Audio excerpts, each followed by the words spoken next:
कैसे हैं दोस्तों, प्रेज द लॉर्ड। परमेश्वर का वचन आपके जीवन में काम करें और परमेश्वर आपकी हर एक प्रार्थनाओं को उत्तर दे। जब आप निराश और परेशान होते हैं तो परमेश्वर हमारे सही समय पर उत्तर देते हैं और हमारे प्रभु यीशु मसीह का वचन हमें यहाँ पे सिखाता है कि बेटा बेटी, जब तुम संसार में रहते हो तो तुम्हारी तकलीफ़ कोई नहीं समझता है। मैं तुम्हारी तकलीफ़ समझता हूँ। जब तुम रोते हो, आंसू बहाते हो, कोई नहीं पूछता है। मैं तुम्हारे साथ हूँ क्योंकि मैंने बनाया है तुमको। मेरा फ़र्ज बनता है कि तुम्हें संभालूँ, तुम गिरते हो जब।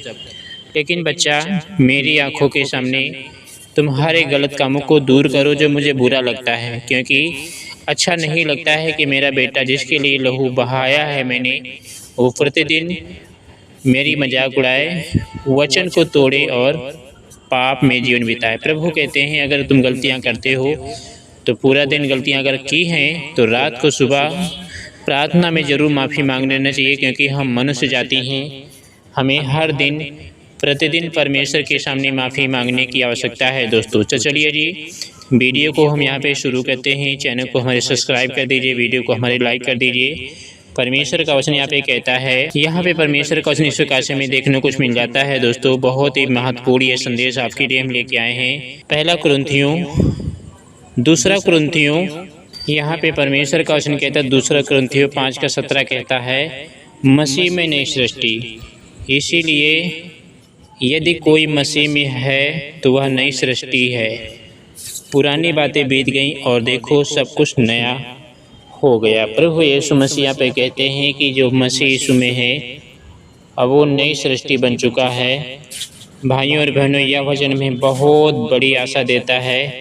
परमेश्वर का यह वचन कहता है कि पुराना जीवन चाहे कैसा हो रहा हो, जब तुम्हारे लिए कोई रास्ता नहीं है, इसीलिए विपरीत जब मनुष्य सच्चे मन से यीशु मसीह के पास आता है तो उसके जीवन में एक नई शुरुआत होती है। नई सृष्टि होने का मतलब यह नहीं कि हमारे जीवन में कभी परेशानी नहीं आएगी। इसका मतलब है कि जब हमारा जीवन पहले से जैसा नहीं रहना चाहिए, पहले जिस बात में हमें पाप दिखाई नहीं देता था, अब परमेश्वर का वचन हमें उसके बारे में समझाता है। पहले हम अपनी इच्छा के अनुसार चलते थे, लेकिन अब हम यह जानना चाहते हैं कि परमेश्वर हमसे क्या चाहता है, यानी हम जानना चाहते हैं। हो सकता है आपके जीवन में ऐसी बातें हों जिन्हें याद करके आपको शर्म आती हो सकता है आपने गलत निर्णय ले लिए हों और सोचते हो कि अब कुछ बदल नहीं सकता, लेकिन मसीह में परमेश्वर आपको केवल आपके पुराने जीवन में नहीं पहचानता, वो आपको बदलने और आगे बढ़ने का अवसर देता है। इसीलिए अपने पुराने पापों को पकड़े मत रहिए, पश्चाताप करके प्रभु के पास आइए और नई चाल चलना शुरू कीजिए। वीडियो में कहे गए, अगर आप सच में ईश्वर के साथ चलना चाहते हैं तो अपने पुराने जीवन को पीछे छोड़कर आज से परमेश्वर के साथ एक नई शुरुआत कीजिए। यशायाह 54:17 कहता है, कोई हथियार सफल नहीं होगा, यानी जितने हथियार तेरी हानि के लिए बनाए जाएंगे उनमें से कोई भी सफल नहीं होगा। ये परमेश्वर यीशु मसीह का वचन कहता है दोस्तों। यानी कोई मनुष्य हो या दुष्ट आत्माएं हैं, अगर आपके खिलाफ कोई हथियार बना रहा है आपको नुकसान पहुंचाने के लिए, आपको हानि पहुंचाने के लिए, तो यहाँ पे प्रभु यीशु मसीह कहते हैं एक मसीही के पर हथियार सफल नहीं होंगे, क्योंकि परमेश्वर हमारी ढाल है। इस वचन का अर्थ यह नहीं कि परमेश्वर के बच्चे के जीवन में कभी कोई विरोध या कठिनाई नहीं आएंगी। कठिनाइयाँ आ सकती हैं, लोग विरोध कर सकते हैं और परिस्थितियाँ हमारे विरुद्ध दिखाई दे सकती हैं, लेकिन परमेश्वर अपने लोगों को यह भरोसा देता है कि अंतिम विजय उसके हाथ में है। कभी कभी हमें लगता है कि समस्या इतनी बड़ी है कि हम उससे निकल नहीं सकते। कोई व्यक्ति हमारे खिलाफ हो सकता है, कोई परिस्थिति हमारे निर्णय नियंत्रण से बाहर हो सकती है, या हमें लगातार असफलता या सामना करना पड़ सकता है, लेकिन हमें अपनी शक्ति देखकर नहीं, परमेश्वर की सामर्थ्य देखकर विश्वास करना है। इस वचन में हमें यह सीख मिलती है कि डर के कारण विश्वास छोड़ना नहीं। यदि परमेश्वर हमारे साथ है तो विरोध करने वाली हर परिस्थिति हमारे जीवन का अंतिम निर्णय नहीं कर सकती। इसलिए जब आपके सामने परेशानी आए तो तुरंत निराश होकर मत यह कहिए कि अब कुछ नहीं हो सकता, सब कुछ खत्म हो गया। ऐसा आप ना कहें, क्योंकि परमेश्वर के लिए कोई भी काम असंभव नहीं। सब कुछ परमेश्वर कहता है, वही तो है परमेश्वर। प्रार्थना करें और वो समस्याएं प्रार्थना में बताएं, और प्रभु यीशु मसीह आपकी हर एक परिस्थितियों को बदलने की सामर्थ्य, जिस परमेश्वर ने आपको संभाला है वही आगे भी संभाल सकता है। इसलिए हथियारों को देखकर डरिए मत, अपने परमेश्वर को देखिए। अगला वचन रोमियो 12:2 कहता है, अपने मन को बदलने दीजिए और इस संसार के सदृश ना बनो, परंतु तुम्हारी बुद्धि के नए हो जाने से तुम्हारा चाल चलन भी बदलता जाए। ये हमारे प्रभु यीशु मसीह का वचन कहता है कि अब तुम संसार में से निकलकर यीशु मसीह में आ गए हो, तो तुम्हें अब बदलना चाहिए। पहले हम गलत चाल चलते हैं, जोर से बोलते थे, गाली गलौज में आगे रहते थे, लड़ाई झगड़े में आगे रहते थे, क्रोध हम करते थे। लेकिन प्रभु कहते हैं तुम मसीह में नई सृष्टि हो, पुरानी बातें जो है ना बीत चुकी हैं, तुम्हारा चाल चलन बदलता जाए। क्योंकि पहले हम बच्चे थे, दूध पीते थे, लेकिन अब हम अन्न खा चुके हैं। प्रभु यीशु मसीह का वचन कहता है 2 साल से 3 साल से तुम प्रभु में हो, अब तुम्हें सियाना हो जाना चाहिए।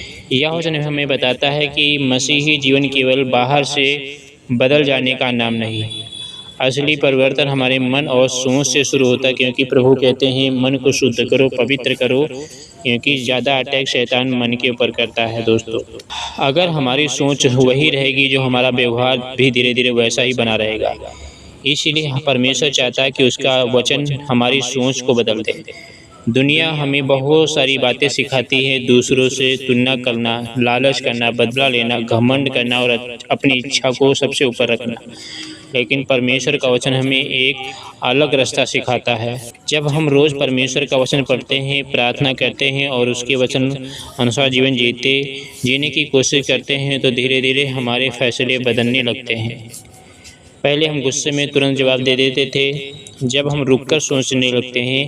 पहले हम किसी को माफ़ नहीं करना चाहते थे, अब परमेश्वर हमें क्षमा करना सिखाता है। पहले हम केवल अपनी इच्छा देखते थे, अब हम परमेश्वर की इच्छा जानना चाहते हैं।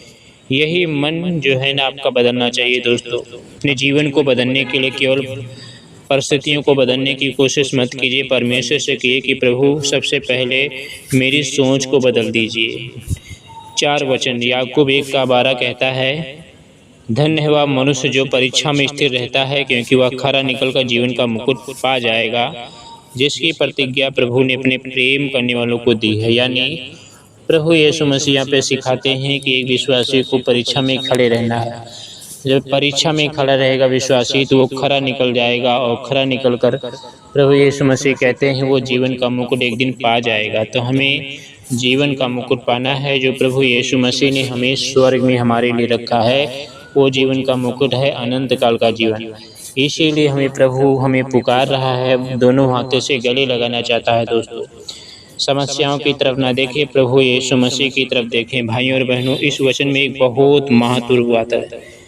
परीक्षा के समय स्थिर रहना, जब सब कुछ हमारे अनुसार चलता है तब विश्वास रखना आसान लगता है, लेकिन असली परीक्षा तब होती है जब प्रार्थना का उत्तर तुरंत नहीं मिलता है, जब समस्या बनी रहती है और जब हमें लगता है कि परमेश्वर हमारी परिस्थितियों को क्यों नहीं बदल रहा है। ऐसे समय में विश्वास छोड़ देना आसान है, लेकिन याकूब हमें बताता है कि परीक्षा में स्थिर रहने वाला धन्य है। इसका मतलब है कि कठिन समय में भी हम परमेश्वर को छोड़े नहीं। परीक्षा हमेशा हमें ख़त्म करने के लिए नहीं आती है। कई बार कठिन समय हमारे विश्वास को मजबूत करता है और हमें यह दिखाता है कि हमारा भरोसा परिस्थितियों पर या परमेश्वर पर। इसलिए यदि आज हम किसी परीक्षा से गुजर रहे हैं तो हिम्मत मत हारिए, प्रार्थना करते रहिए, परमेश्वर के वचन में बने रहिए और सही काम करते रहिए। दोस्तों, आपकी जो परमेश्वर है ज़्यादा सीमा से ज़्यादा परीक्षा नहीं लेगा। विश्वास में स्थिर रहिए, क्योंकि परमेश्वर आपके परिश्रम और विश्वास को व्यर्थ नहीं जाने देगा। जब एक प्रार्थना करता विश्वासी, आज्ञाओं को मानता है विश्वासी, तो परमेश्वर उसके आंसुओं को देखता है। परमेश्वर उसको गिरने नहीं देता, परमेश्वर से संभालता है, परमेश्वर से बचाता है। दोस्तों, जो ट्रेन होती है, जो रेलगाड़ी होती है, ये चलती ही जाती है और कितने यात्रियों को अपने साथ लेके चलती है। दोस्तों वचन कहता है जब रैप्चर होगा तो ड्राइवर विश्वासी होगा, उठा लिए जाएंगे, सारे यात्री जो होंगे वो मारे जाएंगे क्योंकि ड्राइवर विश्वासी होगा। ये रैप्चर होगा दोस्तों। यहाँ पे परमेश्वर का वचन कहता है, भजन संहिता 145 का 14 कहता है कि यहोवा सब गिरती हुओं को संभालता है और सब झुके हुओं को सीधा खड़ा करता है। अगर आप गिर चुके हैं, आप टूट चुके हैं, तो प्रभु आपको खड़ा करेगा दोस्तों, प्रभु आपको संभालेगा दोस्तों।